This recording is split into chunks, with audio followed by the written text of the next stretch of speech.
Exactly. I'll be back shortly.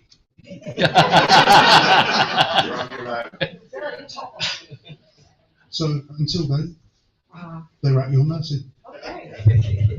Well, I'm really glad everyone went to the bathroom. Not that this is going to be a long talk, but it's always more pleasant. Closer to the mic.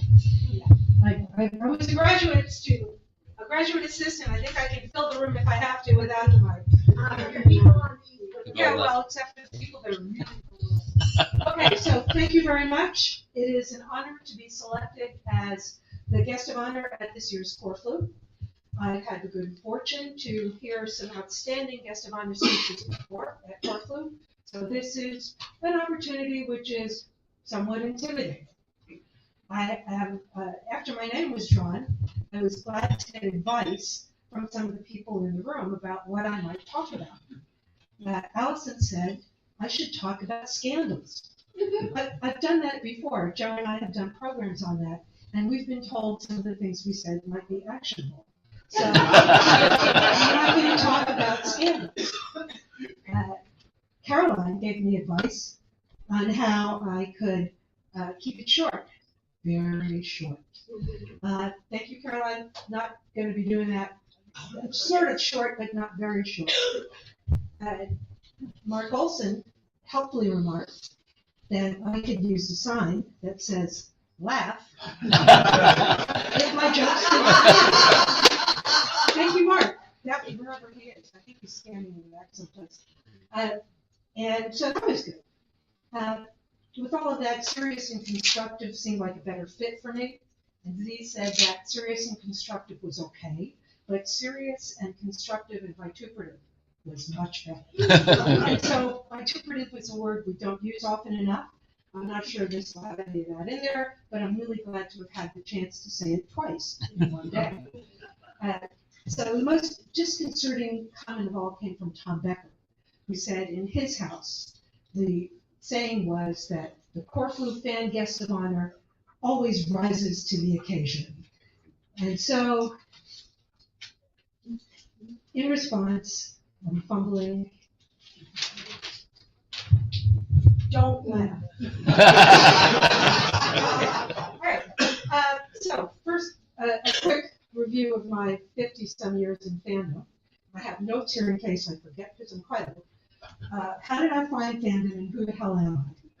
So I came to fandom in the late 60s in graduate school through John Barry's Clubhouse columns in Amazing. I subscribed to fanzines and I was thrilled to bits, and so painfully shy I never wrote a letter of comment to them. The next year or so, 71, 72, I went to my first convention. It was the Detroit Triple Fan Fair. Not known for its fanishness, but I was able to convince someone to drive me over there. The next year, 73, I got a real job, and so I could save money. And so I went to the Worldcon in 1974, and that was Discon 2. And I found my people. I did horrible neo things that just, it was, you go there, it was revelatory. I would do things like walk into a restaurant, see empty places at a table of fans and say, can I sit with you? It's my first time. And they took me in. It was the 70s. It was very sweet. So Worldcons became my fanish outlet, but it wasn't quite enough. So I decided to troll for fans at home. And I did. I bought a bumper sticker that said Theowall in big block letters, and I put it on my car when I got home. And about a month or so after that, I went out to the parking lot after work at IBM, and there was a man standing next to my car. And I had found a fan. I think it was Craig Newmark, who later became more famous for inventing Craigslist. But Craig knew another fan, and now there were 3 of us. And so we made T-shirts. We made T-shirts that each said 1/3 of Boca Fandom, and we went around to conventions wearing that, figuring, well, someone will remember the T-shirt if they don't remember us. And we were 3/3 of Boca Fandom. Then one of us found a club, and we all joined it.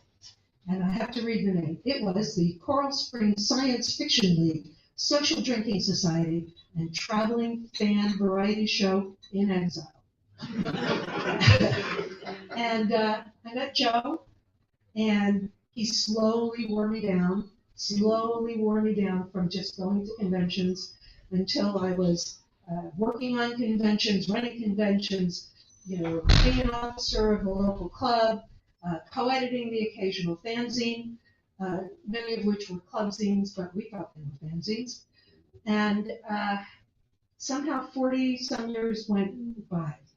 And we had all the attributes of what I thought was a perfect fanish household. We had the South Florida Science Fiction Society. There were book discussions at our house. There were filmings at our house.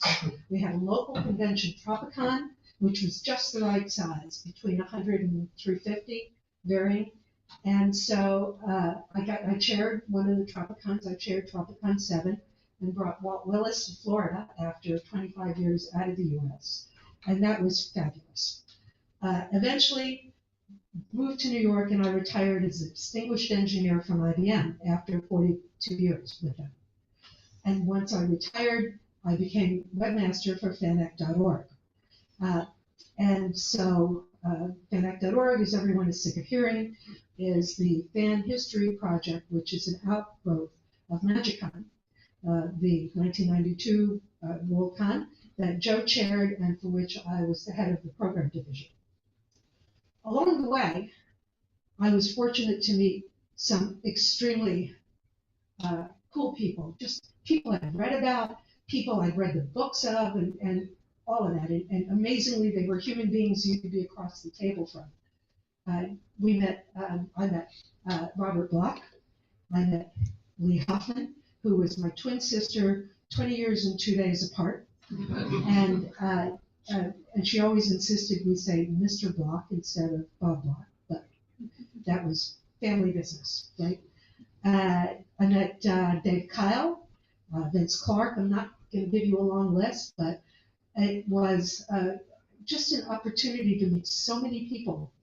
And so I started, when I needed to put this talk together, I started thinking, fandom's history is almost 100 years old now. And those of us who are fans of a certain age find ourselves in the startling position of having known many of the early fans, many of the first fans, despite the fact that we're so far removed from April 1926, when the first science fiction magazine came out. In fact, I think we may be the bridge generation between the first fans and the last fans. I don't want to get into the old guy discussion about is fandom dying and all of that. We did that this morning. No one liked it. It was no fun. But we do, I think, all believe that fandom is changing a lot. And I don't know that the folks that wrote letters to Amazing would recognize fandom as it is today. And I took a look at Facebook. There's a Facebook group called Science Fiction with 55,000 people in it. And I suspect that if you showed them the fandom of 1930, they wouldn't recognize it. They wouldn't have a clue what they were looking at. So how far removed are we from fandom? So here's the game part of the session. Do you remember the 6 degrees of separation? Right, it started with movie stars and all of that. So a couple of days ago, it occurred to me that most of us, many of the people in this room, I suspect are 1 degree removed from the beginning of fandom, right? And so I have some examples here. Have you met Dave Kyle? Dave Kyle is on both sides of right? Who's met Dave Kyle? We've all met Dave Kyle, right? Now you're connected to Joe Fortier, Lloyd Eschbach, Dick Wilson, Arthur C. Clarke, and Keith Freeman. Although I think we're a little closely, 0 degrees of separation, which sounds dirty but isn't. And if you've met Forey Ackerman, now you are connected. Yeah, Forey, a couple fewer, but I think most of the Americans have. I got over here quite a bit though, right? So if you met Forey, you're connected to Francis Towner Laney. You're connected to Osweed Idiocy. So be happy about that. You are connected to Ray Bradbury, L. Ron Hubbard, Claude Daigle. Not to mention Mojo, Doherty, Paul Freehofer, and all the 1940s lost ones. 1 degree of separation through 40. What about Ken Slater, right? I never met Ken. Yeah, Ken? Everyone here but me and Joe has met Ken Slater, right? Well, we met his daughter. She's been very kind to help us at Glasgow last year. But if you're a friend of Ken's, then you're connected to the Lost Con 1 committee, right? You're connected to John Wyndham, John Brenner, Roberta Wilde, Ethel Lindsay, and I suspect many of the first fans in the UK. So this is easier for me to do with the US because I'm more familiar with the old people there, being one of them. So I started trying to think about people I had never met that were from long ago that I admired or knew scandals about or something. Hannes Bach, do I connect to Hannes Bach, my favorite artist? Yeah, Lloyd Eschbach was a friend of his, and Lloyd told me stories about Hannes Bach. Do I connect to H.P. Lovecraft, who seems like he must have been centuries ago, but yeah. Robert Bloch was part of the circle, and we went to a Chinese restaurant with Bob Bloch where he stuck chopsticks up his nose, which is 0 degrees of connection, maybe a little too close. And also, I had the opportunity to meet Fritz Leiber, and he was another one connected to Lovecraft. So multiple points of connection, some of which came from just being a fan that went to the conference on the Fantastic, some of which came from working on conventions and meeting the fans that are now pros that do that. And then Gernsback, right? Gernsback is a long time ago, 20s, right? I have 2 points of connection to Gernsback.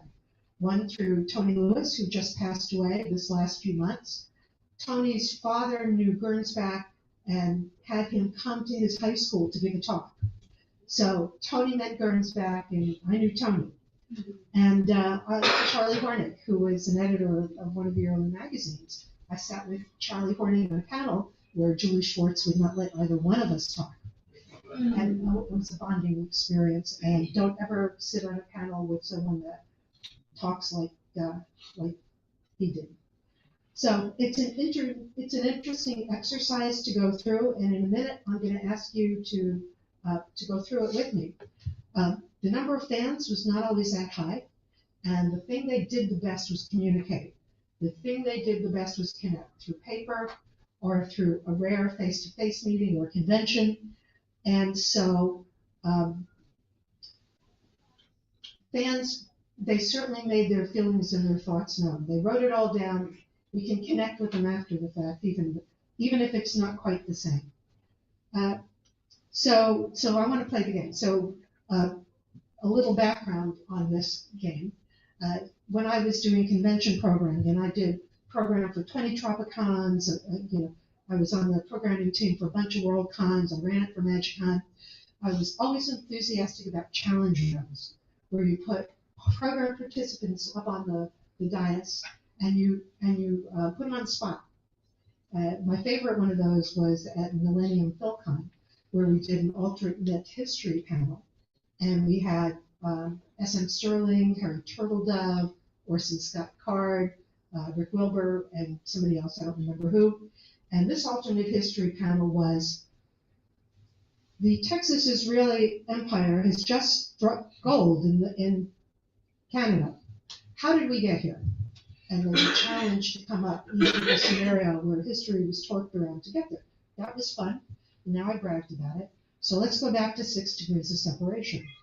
How many degrees, let's see, how many degrees of separation do you think you are from John Foister?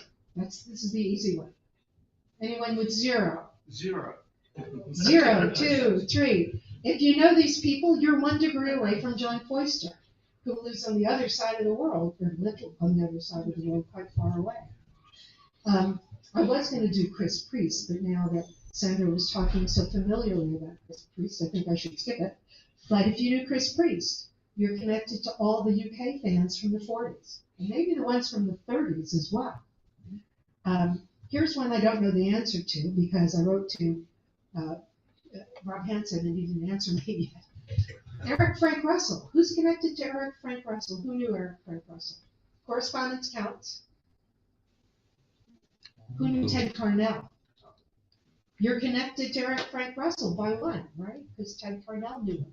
So, and everyone else here that, I don't know his other connections, but they're very unlikely to have been connected. Dave Kyle would have known, or did know him very well. So. Eric Frank Russell? Yeah, there you go. So we all know Eric Frank Russell. No, sorry, Ted Carnell. 2 degrees of separation. And if we had Rob here, he would probably be able to make it down to 1. All right, one more, and then we'll get off of that and start concluding. Mark Reinsberg, the chair of the first WorldCon in Chicago in 1940. 1940, that is 85 years ago.